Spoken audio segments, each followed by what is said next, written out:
ngeen ko fekkee Olof Njaay nee na lu ne fàng kenn du ko jeex. ñi yor ñaari micro mën nañu ko joxe. tey ñi seetaan procès bi yëpp dañoo jommi dañoo ree dañoo xaqtaay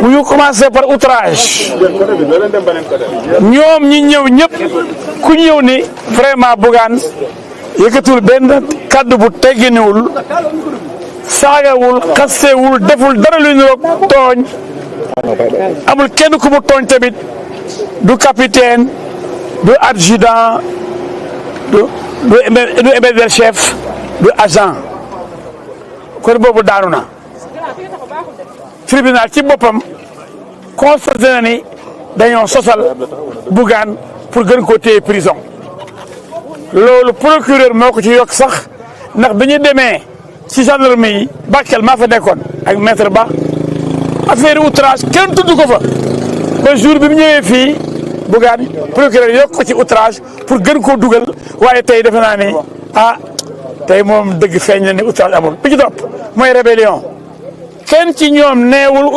Bougane dafa jéem a xeex wala reyante dañ koy jàpp rébellion daanu na ndax moom moo yëkkati ay loxoom ne leen comme convoi bi moo leen déranger pour mu dem Bakel ndax da ngeen président mu ngi ci Bakel kon dañuy bàyyi convoi bi fii ci tali bi ci mbedd mi man ak Anta Babacar Ngom ak Thierno Bocoum ñun 3 leaders yi sàmm sa kaddu ak sunu garde corps dinañ dox kon dem Bakel ñu leen dox déedéet du ngeen Bakel ngeen dul dem ñu leen non mais ak tànk ko bàyyi ngay convoi bi dem convoi bi dafay toog ñun ñu dox dem Bakel ñu leen du ngeen dem Bakel mais Bougane ne leen ñoom ñëpp waxuñ ko de xalaat kon da ngeen may jàpp vous m'arrêtez je marche ou vous m'arrêtez parce que ñu ne ko jàpp comme yaa nañ la jàpp nañ la sama sol ab yaa nañ la jàpp nañ la ci lan ci dégg nga da ngay dox dem Bakel comme convoi bi déranger nit ñi da ngay dox ñu ne non léegi jàpp nañ ne prison nga jëm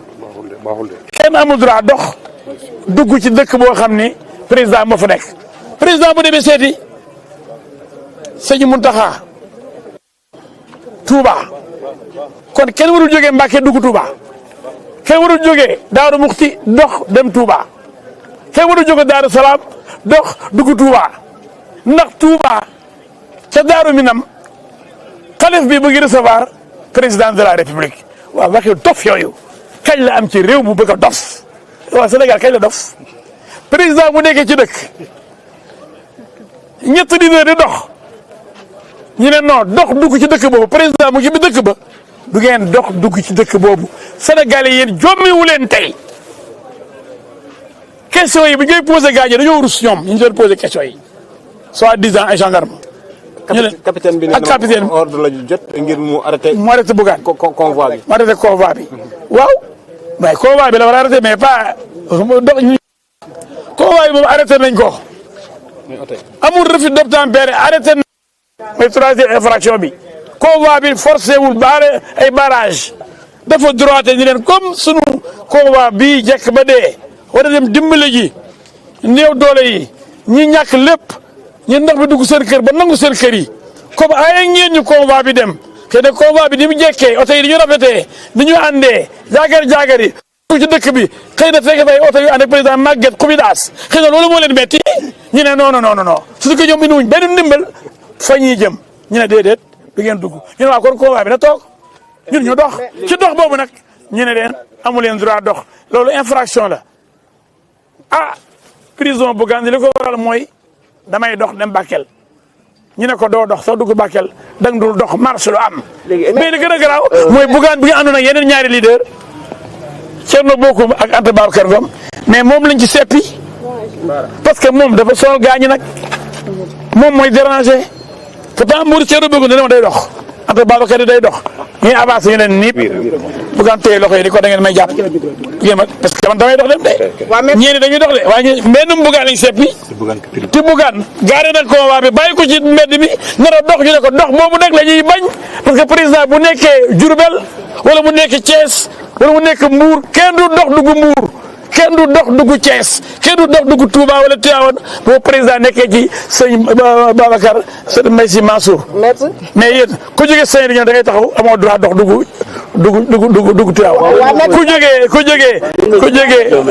Maître tey am nga yaakaar ne procès bi tey fi lay yem dinañ ko bàyyi mu dem ñibbi. bu fekkee ni kay amuñ intention téye ko prison ndax li fi nekk nii de wala nga ne Bougane du bandi jaayul drogue rayul nit mbëkkul benn gendarme saagawul benn gendarme bañ ne ko toogal dafa oto yi wàcc ba wàcc liñ ko téye daal mooy damay dox dem Bakel ku la wax leneen day wax lu ko neex damay dox bu ngeen ma arrêté ma bàyyi fi convoi bi dox ñu ne ko doo dox kon yaa ngi prison loolu tey buñ ko bàyyiwul nga xam ne am na leneen loolu ci làqu buñ bàyyiwul tey Bougane Sénégal yëpp maa ngi leen xam leen ni kon dafa am lu ci làqu xëy na li ko tere def campagne ba léegi li tax ñu téye ko def teguñu ko fenn kon mooy continuer kon xanaa loolu rus nañ ko def tribunal bi ma gis ñi ñu déglu gëwuma ni dina def ëllëg ñu ne xeebee.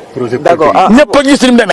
Abi maître lan moo nekkoon état d'esprit bi nga jàkkaarloo moom nu mu meloon devant la barre. Bougane gisoo ko bu ñu jongale gisoo ko mu mel ni champion d'Afrique gisoo ko muy toj affaire yi leer du dugal ay but di dugal ba gars yi jaaxle procureur jaaxle ñëpp jaaxle gars yi dañu wax bu ñu xool di waa kii lu ñu koy indee fii ça va kii lu ñu def fii place bandi yi ñu naan ndoog moom mu tëdd ci lali bandi yeeg néegu bandi yi kii bandi la kii di dimbale ñu sonn indi ay ndimbal lii la mérité ba muy dimbale waa Bakel yi sonn lii la mérité yéen waa Sénégal ku waxul dëgg wax ja des yàlla nañu yàlla musal ci lu dëgg yàlla yàlla dimbale ba tribunal bi yàlla leeral xelam teg ko ci siraatal mustaqima bu attee dëgg ndax loo atte fii dëgg yow attewaat ëllëg cey yàlla am na de ëllëg dañ ko sóoraale gars yi tooñ baaxul.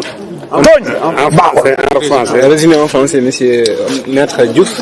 Ce qu'on peut vous dire, c'est que vous avez constaté vous-même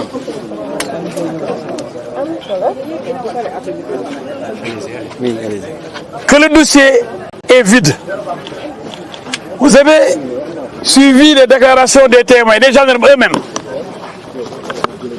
Ils ont montré qu'il n'y ait pas d'outrage. Ils l'ont même mentionné dans leur déposition. Pourquoi, monsieur le procureur, a-t-il retenu le délit d'outrage qui n'existe pas? C'était ridicule, c'était un dessein, un besoin, une intention de charger le dossier. Et aujourd'hui, c'était ridicule.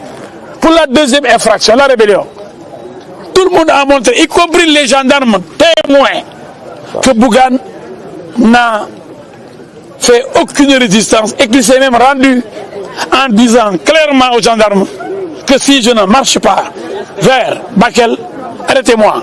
Et le capitaine de lui dire, comme vous voulez que je vous arrête, monsieur Gueye.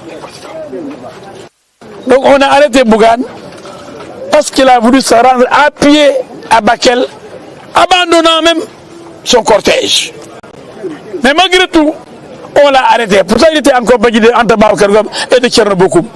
Mais qui n'ont pas été arrêtés. Donc c'est Bougane qui les intéressait. Parce que Bougane dérange. Vous tous, vous le savez. Bougane dérange. Bougane dérange. Bougane dérange. Il fallait l'arrêter et l'empêcher de battre la campagne, de participer à la campagne électorale qui a déjà démarré.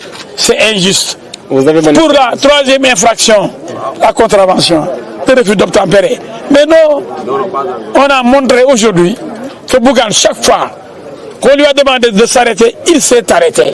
Il s'est exécuté. Il a obéi aux ordres des gendarmes. C'est pourquoi même il avait décidé de marcher en abandonnant son cortège. Donc en disant qu'il y a refus d'obtempérer, on raconte des histoires. Donc aucune infraction n'est constituée dans ce dossier. Il y a un souci manifeste de faire mal, de l'envoyer en prison. Et qu'est-ce qu'il a fait? Aider des populations. Vouloir aider des populations sinistrées. Des populations chassées de leur maison par les eaux. Des populations qui sont dans la misère.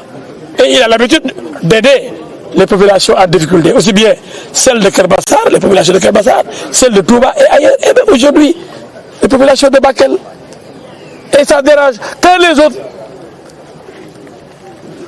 ne font rien, et ayant tous les moyens, ayant le pouvoir, ne font rien, lui, il fait. Mais ça frappe la conscience de ceux-là qui n'ont rien fait, et qui doivent faire, et qui peuvent faire. Mais lui, il fait. C'est ça, Bougane. Mais vous savez, vous êtes sûr qu'aujourd'hui, le procès va s'arrêter là et que Bougane sera libéré? Je l'espère, parce que face à un dossier vide, confirmé par les témoins et les témoignages, rien ne charge, absolument rien ne charge M. Bougane Gueye Dany. Tout est pour sa relaxe pure et simple. Comment peut-on le retenir encore à Tambacounda, dans la chaleur, en pleine campagne électorale, alors qu'il n'y a rien dans le dossier? Il n'est pas un bandit, il n'est pas un trafiquant de drogue, il n'est pas un voyou, il n'est pas un criminel, mais bon, il n'est pas un violeur. Mais comment peut-on le retenir ici, alors qu'il est candidat aux élections législatives, alors que c'est un leader dans une coalition? Comment peut-on l'empêcher de participer à la campagne électorale? Je pense donc qu'aujourd'hui, le tribunal va vider, va rendre compte, va décider. Le tribunal va vider son délibéré.